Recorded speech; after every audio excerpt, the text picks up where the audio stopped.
I'm Lisa Bennett, 31 years old, communications consultant, Manhattan-based, independent, and, according to my mother, still tragically alone. Today, I stood in front of the mirror in my Brooklyn apartment, smoothing out the soft emerald green satin of my dress. It hugged my body in all the right places. Classy, elegant, confident, or at least I hoped I looked that way. Inside, my nerves were crawling. My cousin Amanda's wedding was being held at the Astoria Garden Club, one of those fairytale venues with chandeliers and real orchids flown in from somewhere tropical. My whole extended family would be there, and I would be walking in solo. I had debated not going. Really, the invitation had arrived 2 months ago, addressed formally, Lisa Bennett plus guest, like a gentle slap in the face. As if the universe wanted to remind me I'd just ended a 6-year relationship that should have ended at year 2. But I wasn't going to let them see me broken. The moment I walked in, conversations dipped. Aunt Margie, holding a mimosa with too much pulp, elbowed Uncle Ray. She came alone. I heard her say, not even bothering to whisper. Poor Lisa, such a shame. 31 and not even dating? I didn't flinch. I've trained myself not to. But inside, that old sting returned. From across the room, I caught Mom's sigh before I even saw her. She was standing with her signature glass of white wine and that soft look of pity she always wore like pearls. She'll never find someone, she said to no one and everyone. She works too much. Men don't like women like that. I smiled politely, nodded at a few people, and made my way to the bar. The bartender didn't even ask. Just handed me a Prosecco like he'd seen it a dozen times. The single woman's survival glass. You know that moment when your whole life plays in your head and you ask yourself, how did I end up here? That was me, perched on the edge of a cream velvet bar stool, nursing overpriced bubbles while watching Amanda, the cousin whose biggest accomplishment was marrying rich, bask in the glow of everyone's approval.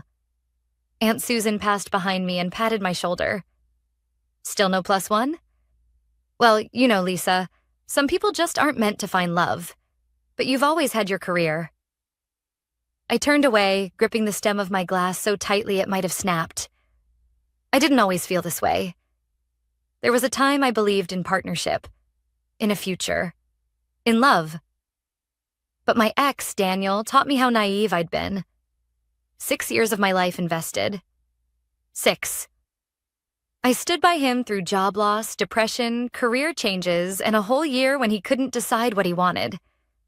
And then, when I finally landed a dream client and started getting noticed professionally, he couldn't handle it. You're too much now, he said.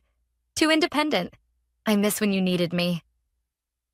Translation: I don't like watching you become more than I am. He left a month later, for someone who got him better. And now, here I was, at a family wedding, surrounded by judgmental glances, forced smiles, and passive-aggressive pity. The ceremony was scheduled to start in 10 minutes. Most of the guests were already seated. I hadn't dared go inside yet. That's when Kimberly, my younger sister, approached. Perfect Kimberly. The one who married at 24, had 2 kids by 28, and lived in a house with a white fence in Connecticut like it was an HGTV ad. Hey, Lisa, she said, offering a smile that didn't quite meet her eyes. Mom's been worried sick you wouldn't show. You know how she gets. Here I am, I replied, sipping my Prosecco. Alone, though? Her eyes scanned the room dramatically. No, date? I raised an eyebrow. No, just me. Kimberly's lips curled into a smirk. Well, it's brave. Some women would have stayed home. I wanted to scream. Instead, I smiled. That's what years of conditioning does. You master the art of silent endurance. See you inside?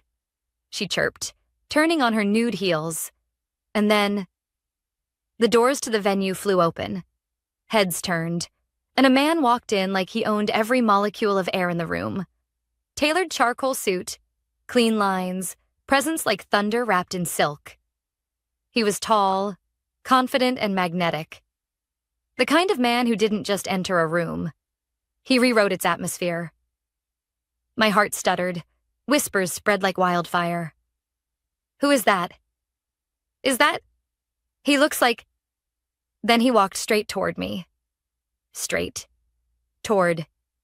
Me. I blinked. And just before I could register what was happening, he took my hand gently, leaned in, and said loud enough for half the room to hear, "Let's not keep them waiting, sweetheart." And then he smiled. Like he knew exactly what he was doing. For a split second, I forgot how to breathe.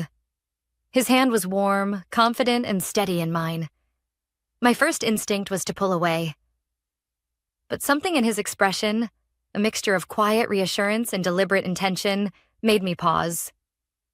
"Let's not keep them waiting, sweetheart," he repeated, softer this time, just for me. I opened my mouth to speak, but nothing came out. All I could do was follow as he gently guided me away from the bar, across the polished wood floor, and straight into the center of the wedding venue. The room had fallen mostly silent. Guests shifted in their chairs. Heads swiveled. Whispers buzzed at low volume. Out of the corner of my eye, I saw my mother's wine glass tilt midair, frozen in shock. Kimberly's jaw quite literally dropped. Amanda, still glowing in bridal perfection, stood near the arch, blinking in confusion. We stopped just inside the main aisle. And then he turned to face me, as if this were completely normal. As if we were just fashionably late to a wedding we were meant to attend together. I finally found my voice. Who are you?" He leaned in, speaking just beneath the volume of the whispers surrounding us. "Play along. Just for a few minutes. I'll explain everything." I promise I stared into his face. Square jaw, piercing gray-blue eyes, not a trace of hesitation. He looked like someone who had never fumbled a decision in his life. And for reasons I still can't explain, I nodded. He led me to the second row, where a few seats had been marked as reserved. The usher didn't even question it. The man nodded politely, and we were seated. Silence still lingered in the air. And then, almost on cue, the music resumed. Amanda's entrance music. Canon in D, because of course, wafted from the quartet, and the ceremony continued. I barely registered the words exchanged at the altar.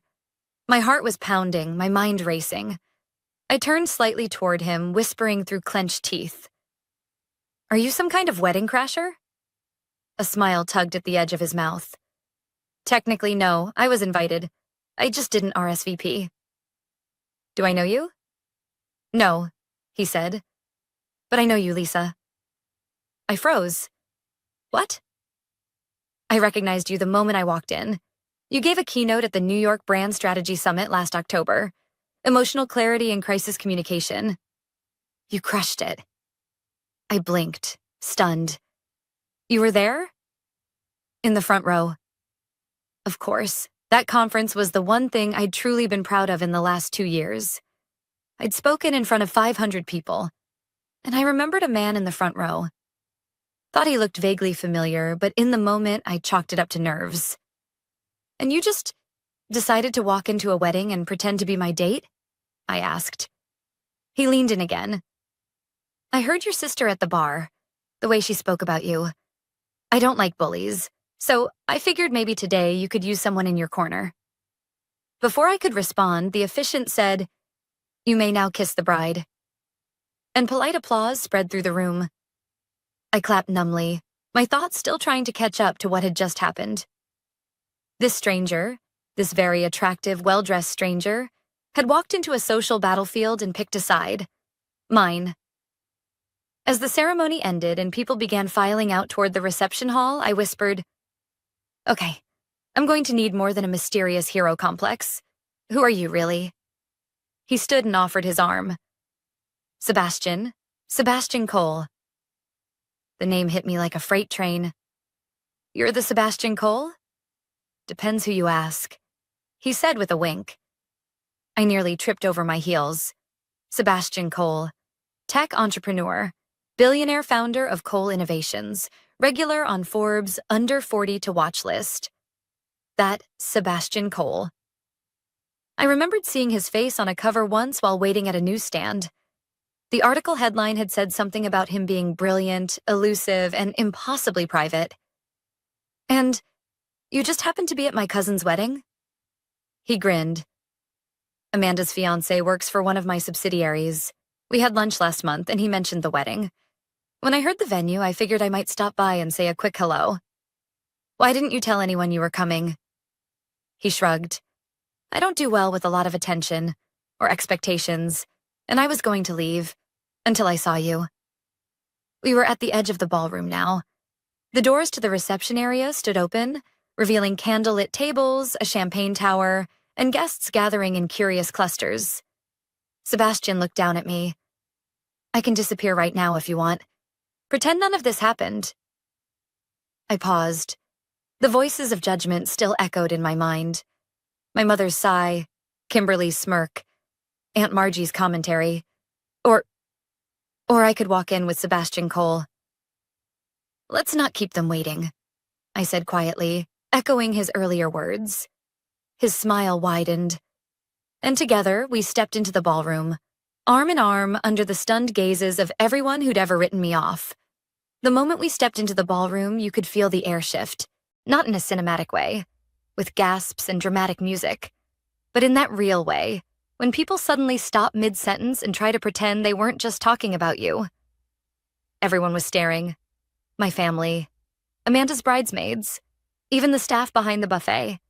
And Sebastian? He didn't flinch. He owned the moment like it was another boardroom meeting. Calm, composed, and completely unbothered by the sea of eyes now glued to us. The wedding planner blinked twice when she saw us. She recovered quickly, gesturing toward the seating chart. Mr. Cole, we hadn't accounted for... Sebastian gave her a polite nod. Don't worry, Lisa and I will take care of it. He leaned toward me. Do you know where they put you? I bit the inside of my cheek. I was at table 19, the singles table, with cousin Donnie, my divorced great uncle, and a girl who's in high school. Not ideal, he said dryly. He scanned the room until his eyes landed on Amanda's father, Uncle Gerald, who was deep in conversation near the head table. Sebastian gave him a slight nod. Gerald's eyes widened, and he motioned quickly to the wedding planner. Within seconds, someone was pulling an extra chair to a half-empty table near the front. VIP territory. And just like that, I was moved. Social upgrade complete. Sebastian pulled my chair out for me. After you, Ms. Bennett. I sat down slowly, still processing the absurdity of the moment. He took the seat beside me, adjusted his cufflinks, and leaned back like he belonged there. This man had turned a minefield of humiliation into a red carpet, and I hadn't even had a chance to understand why. So, I said, turning slightly toward him, let's go back to this whole play-along idea. How far are we taking this? He considered that. I figured we improvise, as long as you're comfortable. You do realize my entire family is going to interrogate you tonight? His lips curved. I've handled venture capital boards and congressional tech hearings. I think I can handle your Aunt Margie. I almost laughed, until I saw Kimberly approaching. She was smiling, but it didn't reach her eyes. Her gaze ping-ponged between me and Sebastian, like she was watching a tennis match she hadn't been invited to. Well, hello, stranger, she purred, clearly addressing him. You must be Lisa's guest? Sebastian stood politely and extended a hand. Sebastian Cole, pleasure to meet you. Kimberly's eyes flickered. Cole, that's a familiar name. He smiled. I get that a lot. She turned to me, expression faux casual. You never mentioned you were dating anyone, Lisa? I shrugged. We've been keeping it low-key. She tilted her head. How did you two meet? Sebastian didn't miss a beat. At the New York Brand Strategy Summit last fall, Lisa was a keynote speaker. Kimberly's eyebrows lifted. Oh? I was captivated, he said, locking eyes with me. Her approach to crisis communication was razor sharp. I introduced myself afterward and convinced her to grab a drink. Been trying to keep up with her ever since. My cheeks flushed. The worst part? It didn't feel like an act. "Well," Kimberly said, voice tightening, "I hope you have a strong backbone. Lisa's always been intense." Sebastian's smile sharpened just a little. "I admire intensity. It's usually a sign of someone who knows what they want." I almost wanted to high-five him. Kimberly blinked, clearly not used to being outmaneuvered in casual conversation. "I'm sure we'll talk more later," she said coolly before turning on her heel. When she was out of earshot, I exhaled slowly. "You didn't have to do that." "Do what?" "Defend me. Make it sound like I'm someone worth being proud of." He looked at me, and for the first time, his smile softened. "I didn't make anything up, Lisa. Everything I said was true." The band started playing something jazzy in the background, and dinner began. Between bites of seared salmon and risotto, we fell into conversation. Real conversation. He asked about my job, how I'd built my freelance communications business after walking away from the PR agency world. I told him about clients who tried to underpay, media crises I'd diffused, and that moment I knew I'd made the right decision. Sitting alone on my floor at midnight, pizza in one hand, approval email in the other. And he listened. Really listened. He told me about his company, how Cole Innovations started in a college dorm room, how his father didn't speak to him for a year after he dropped out, how success came quickly, but peace took much longer. And just like that, the man in the suit became someone real, human, fallible. Halfway through dessert, Sebastian leaned in and said, "By the way, you've got at least 4 people staring at you like they've just realized you're not invisible." I looked around. He wasn't wrong. Kimberly was watching. So was Aunt Margie. And my mom, who'd spent the last decade lamenting my dating life, was now whispering behind her napkin like I'd become royalty overnight. "They're shocked," I said quietly. "They're seeing a version of me they didn't think existed." Sebastian touched my hand lightly. Maybe it's time they met the real version. For the first time in years, I wasn't shrinking to fit their comfort. I was finally expanding into my own story. Later that evening, after the cake had been cut and the first dances were over, the music shifted into something slow and sweeping. The lights dimmed to a golden glow, and couples began migrating to the dance floor like moths to warm light. Sebastian stood and extended his hand. "Shall we?" I hesitated, not because I didn't want to, but because it had been years since I danced with someone who looked at me like I mattered. Still, I slid my hand into his and let him lead me to the floor. The band played something classic. Frank Sinatra, I think, but I barely registered the lyrics. All I could focus on was the feel of his hand at my waist, the way his other hand held mine like it was the most natural thing in the world. He wasn't flashy or showy. He just moved with quiet confidence. We found a rhythm almost immediately. A slow, easy back and forth that somehow felt like we'd done this before. "You're surprisingly good at this," I said, breaking the silence. He chuckled. "Mandatory lessons at boarding school. My mother believed every gentleman should know how to waltz and how to apologize properly." "Did she teach you the latter too?" "She tried," he said, his smile faltering for the first time all evening. We danced in silence for a few more seconds. Then I asked, "Do you always do this?" "Do what?" "Rescue random women at weddings?" He looked down at me. "Only when they look like they're about to combust from emotional damage." I laughed despite myself. "That obvious?" He nodded, unashamed. "You walked in with your spine straight, chin up, pretending not to notice the dozens of eyes dissecting you. That takes guts." "It takes practice," I corrected. We kept moving. I felt a twinge in my chest, the kind of ache that comes when someone sees you more clearly than you're ready for. "I've spent most of my adult life trying to prove something to my family," I admitted. "That I'm not broken because I didn't get married by 28. That I'm not lesser because I chose career over kids. But no matter how much I achieve, I'm still poor Lisa in their eyes." Sebastian didn't respond right away. He just kept leading the dance, giving me time to breathe through the emotion behind my words. Then, softly, he said, "They're wrong, you know. Every word they've ever said about you that made you feel small, that's their fear talking, not truth." I looked up, surprised at the firmness in his voice. "You can always tell when people aren't comfortable with someone who knows who they are," he added.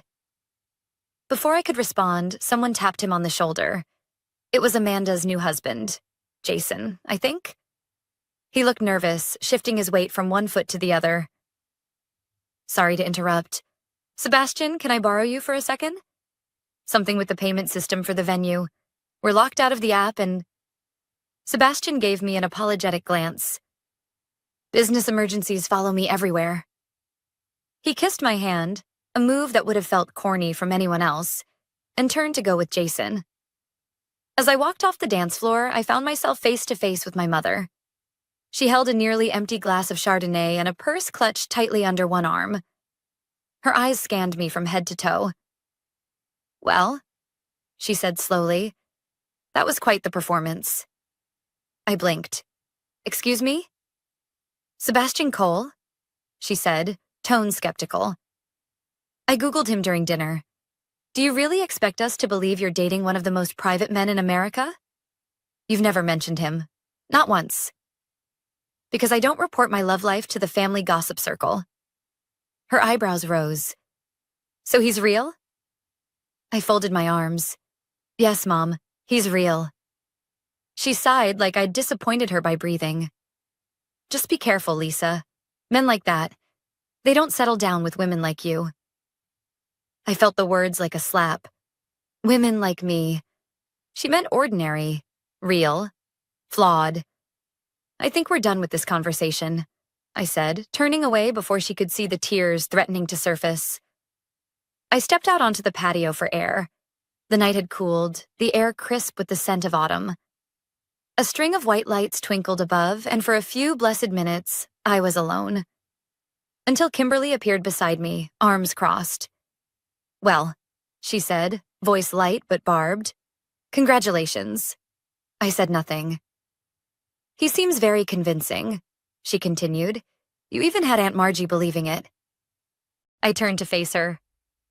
"Do you ever get tired of this? The snide comments, the constant digs. What exactly do you gain from making me feel small?"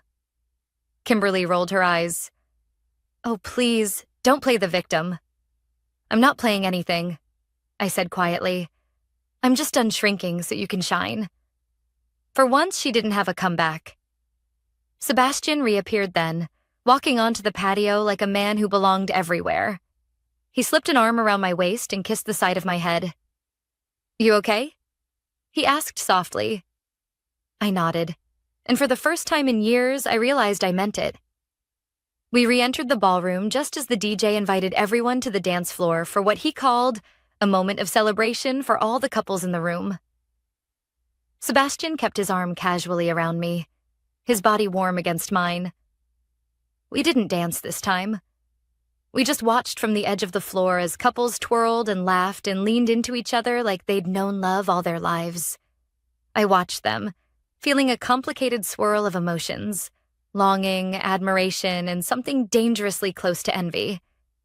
Sebastian leaned in. "What are you thinking?" "That this is the kind of night I usually spend alone," I admitted, "and that I don't know how to trust what's happening right now." He studied me for a moment.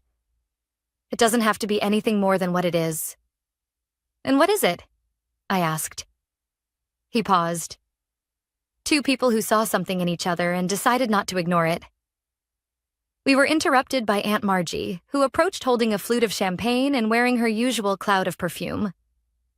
"Well, well, well," she said, with a tone that suggested she thought she'd caught us mid-scheme. "Lisa, you didn't tell us you were dating someone quite so accomplished." Sebastian turned on the charm. "I'm the lucky one, actually. Lisa's brilliance is what caught my eye first. I've been trying to keep up ever since." Aunt Margie's eyes narrowed, clearly thrown. "How long have you two been an item?" "About 3 months," I said, trying to keep my voice even. "Really?" she asked, too brightly. Interesting that no one in the family had any idea. especially since Lisa always said she wanted to take her time before getting serious again. After Daniel, of course. I stiffened at the mention of his name. Sebastian's eyes flicked to me for a brief second, then back to Margie. Some connections don't operate on timelines, he said gently. They either work or they don't. Well, Aunt Margie said, defeated but unwilling to show it. We'll see how long this one lasts. As she floated away, I exhaled. She's been like that since I was 12. Sebastian looked at me carefully. Can I ask you something? I nodded. He reached into his jacket pocket and pulled out a folded piece of paper. I wasn't completely honest about how I knew you'd be here tonight. I froze. What do you mean? He handed me the paper. I opened it slowly, fingers trembling. It was a printed guest list, Amanda's, on official wedding letterhead. My name circled in red ink. I didn't just show up by coincidence, he admitted. Jason, Amanda's husband, works at one of my firms. We had lunch last week.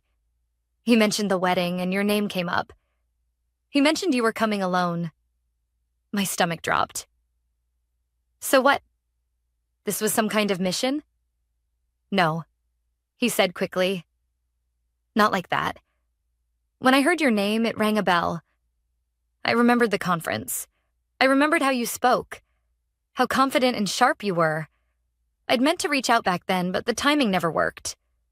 When I realized you'd be here, I thought, maybe I'd get a second chance. A second chance to what? I asked, voice low. To introduce myself, to meet you without a stage between us. I folded the list. And the dramatic entrance? He smiled sheepishly. Okay, I didn't plan that. I was going to leave, actually. I got cold feet. But then I saw your mom. I overheard what she said. He didn't need to repeat it. I knew the exact line. Poor thing, she'll never find someone. I saw your face, and I just walked in, he said. It was impulsive and probably stupid, but not fake. I sat down on the edge of a chair, trying to process everything. It's a lot, I know, he said. But nothing I told you tonight was a lie. I didn't plan on pretending. I planned on asking you for coffee. Somehow it turned into this. And what is this, Sebastian? I asked, looking up at him. Because it feels like I'm not sure what's real anymore. He crouched beside me. This is real, he said. At least for me. The way I've watched you hold yourself tonight, graceful, self-possessed, funny, you've handled a room full of judgment with more class than I've seen from board members twice your age. My heart thudded in my chest. Part of me wanted to believe him. The other part remembered how quickly affection could be manufactured. I'd been tricked before, loved by people who didn't mean it, believed in relationships that were built on control, not connection. Before I could respond, Kimberly appeared again, this time with that look on her face, the one that said she knew something I didn't. Hey, Lisa, she said, all false sweetness. You've got a moment? I think you should come see something. Sebastian stood. We're kind of in the middle of something. It'll only take a second, she interrupted. Really, Lisa, you'll want to see this. I followed her reluctantly, heart pounding, gut sinking. She led me through the hallway toward the coat check area, then turned abruptly and faced me. You're going to hate me, she said, pulling out her phone. What is this? She opened a tab on Safari, a news article. Billionaire Sebastian Cole makes surprise appearance at private event, spotted with unidentified woman at family wedding. A photo, from tonight, of me and Sebastian at the bar. What is this? I whispered. Kimberly shrugged. Guess you weren't as private as you thought. I looked at the timestamp. 20 minutes ago, someone had leaked it. My chest tightened. Why are you showing me this? Her expression turned sharp. Because you should ask yourself something, Lisa. Was this about you, or about the story? My mind reeled. Had I just been part of a well-orchestrated narrative? Or worse, a headline. I stood in that dim hallway, staring at the photo on Kimberly's phone. There I was, mid-laugh, a champagne glass in hand with Sebastian Cole's arm around my waist. And below it, billionaire makes surprise appearance at private NYC wedding. Unidentified woman may be a new mystery partner. And a few speculative headlines beneath that. My stomach turned. Why are you showing me this? I asked again, voice colder now. Kimberly tilted her head, her voice calm and saccharine. Because you needed to know. You've been so wrapped up in your Cinderella moment, I thought you deserved to see what it looks like from the outside. You think he did this? I asked, breath catching. That he staged this? For what? Attention? Kimberly shrugged, but there was something gleaming in her eyes. All I'm saying is, maybe ask yourself why someone like him would suddenly want to play your boyfriend at a wedding. In front of cameras. On the same weekend his new tech deal launches. Think about it. I walked away before I said something I'd regret. Back in the ballroom, the music was louder, the dancing more chaotic, but I could only see one face in the crowd. Sebastian. He was standing near the bar, scrolling through his phone. His brow furrowed, jaw tight.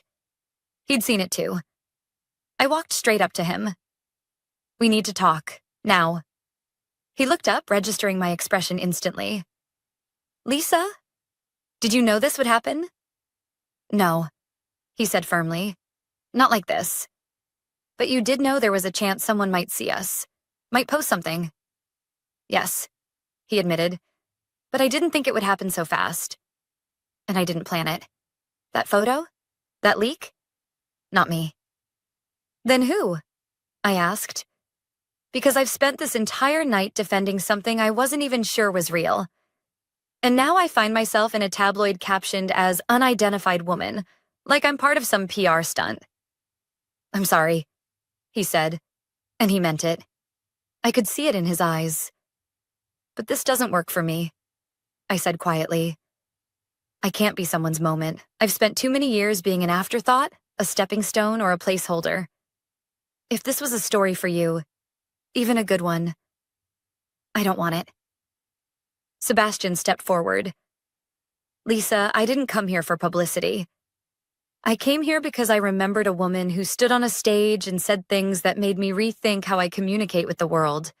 Because when Jason mentioned your name, something clicked, and I thought, maybe that moment in October wasn't supposed to be the end of it. I swallowed, hard. But you didn't give me a choice. You stepped into my life without asking. You walked in, hand outstretched, and I followed you, because I was desperate not to feel small. His voice softened. You were never small. I know that now, I said. But I had to learn it the hard way. He nodded, stepping back. If you ask me to leave, I will. But I hope you won't. I didn't fake what I felt tonight, Lisa. Not the way I looked at you. Not the way we danced. And definitely not the way I'll remember this moment. I didn't say anything. I couldn't.